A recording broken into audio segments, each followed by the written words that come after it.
Look, man, I've been enjoying the NBA Finals as much as anyone that loves basketball can. You know, we had a great game one, OKC punch back in game two, and we're about to head to the Pacers for game three and four as I make this video. But one thing I've noticed is that the way we talk about it is that what it hasn't devolved into this, but I've been noticing that we have been trying to just talk about if Tyrese Halliburton is a superstar or not, and I don't have a problem with that in the general discussion of things, like cool. My thing is that it just varies from game to game, and there are certain elements here in this series that I feel like any superstar is going to have trouble with. I'm saying this as a Pistons fan. Like, I have no reason to defend an Indiana Pacer. I'm seeing some of this superstar stuff vary from game to game, and I'm just like, let's look at some context here, please, people. Now, I'm not saying this to criticize any sports outlet specifically. I'm just saying that I find it really interesting that that's the topic that everyone has brought up over the course of the last 2 weeks, right? So this one is 12 hours ago. Why was Tyrese Halliburton crowned a superstar too early?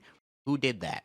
We're all looking for who did that, right? Right? You see here, Halliburton not a superstar. Halliburton not a superstar. We bring it up a lot, and it varies from game to game. But here's the thing: is that I just think that being a superstar has often led to more. You need a way bigger sample size to analyze it. I'm not on a Tyrese Halliburton is or isn't because everybody has their own different definitions on what a superstar is, right? And I feel like if you want to, especially if you do a sports show every day for whatnot, you can move the goalposts as long as you want to. You can move the goalposts as much as you want to. You could be like this person. Tyrese Halliburton had one of the best games I've ever seen in terms of a no turnover triple double with like 15 assists or whatever, and people were like, "Yeah, superstar." It did it take that game to convince you? That's where I'm coming from. Where it's like there's more here, right? I feel like when people talk about Tyrese Halliburton being a superstar or not, they don't look at the entire body of work. They don't mention like not everybody, but I feel like certain people don't mention the entire body of work. They just look at the recent stuff, right? And if someone where am I going with this? I know this is like this is for the secret channel, but I just need to get my thoughts out here. And I gotta say, man, someone being a superstar or not, someone not being a superstar, not a bad thing. You can be a really great player. I just do not think that the superstar discussion is going to be cemented with this Oklahoma City Thunder series. Dude, the fact that people are being like, Tyrese Halliburton's been playing like buns against the number one defense that won 68 games and have multiple players that are able to you're just able to throw like four, you're able to throw like so many different players at Tyrese Halliburton in this series. Like, I'm not shocked that like it's the thing is that I don't know what you guys' definition of superstar is, but we seem to forget that anyone can have a bad game. Superstars have bad games all the time. We kind of have this mythology that a superstar is always going to be great. They can never have an off night. People have off nights all the time. I would say superstars have off nights all the time, but we just don't allow these basketball players to have off nights without just like really microscoping and talking about it. And a lot of people, again, it's way easier to be negative in this space than positive. It's way easier to prey on someone's downfall and be like, you didn't win the championship this year, haha, I was correct. There are 30 NBA teams. We cannot be surprised that 29 of them didn't win the NBA championship, right? Like you can't, it can't be like, gotcha.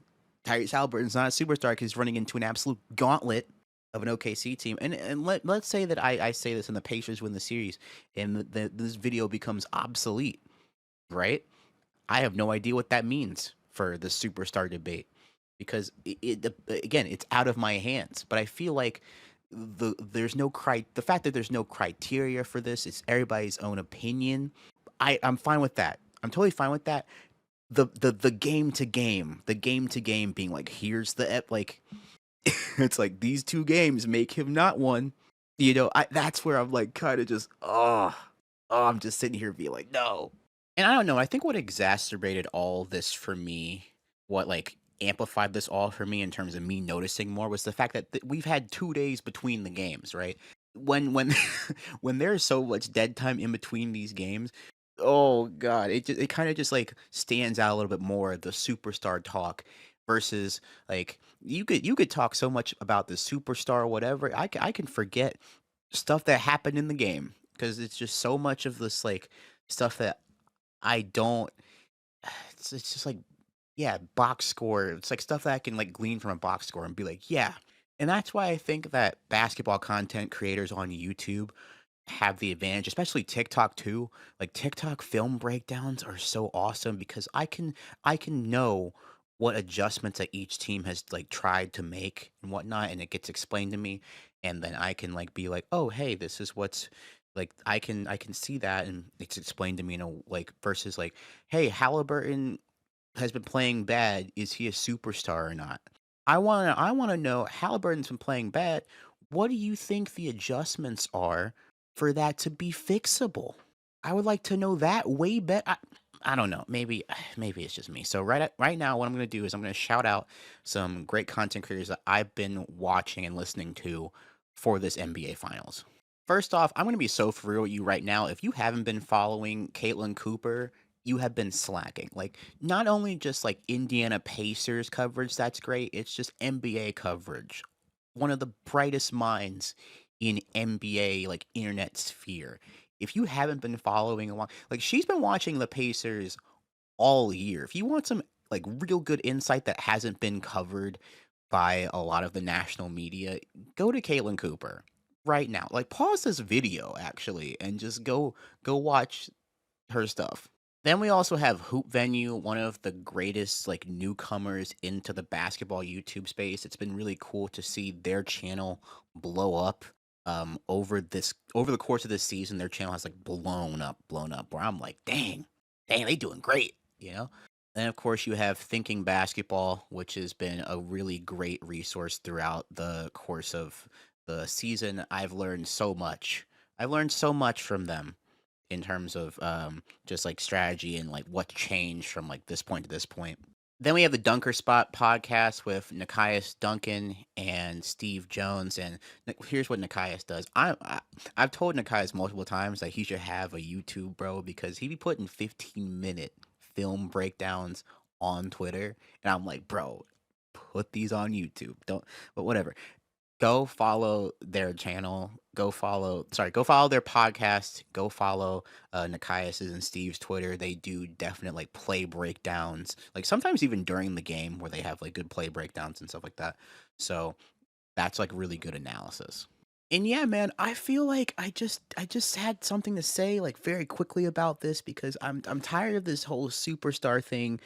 We're going like come back to me in a week with this, bro, because this superstar debate thing is not going to change over the course of a game. Like this isn't the end of Airbud, right? This isn't like the end of a sports movie where they hit the game winner and like their entire life changes.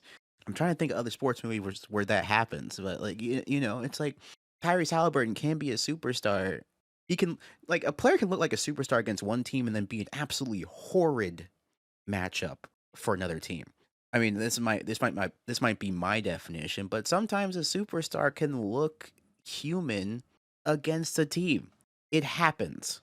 It happens. All right. I think that we should all remember that bad games happen to great players. That's all I'm saying. Have a good one, y'all. Bye.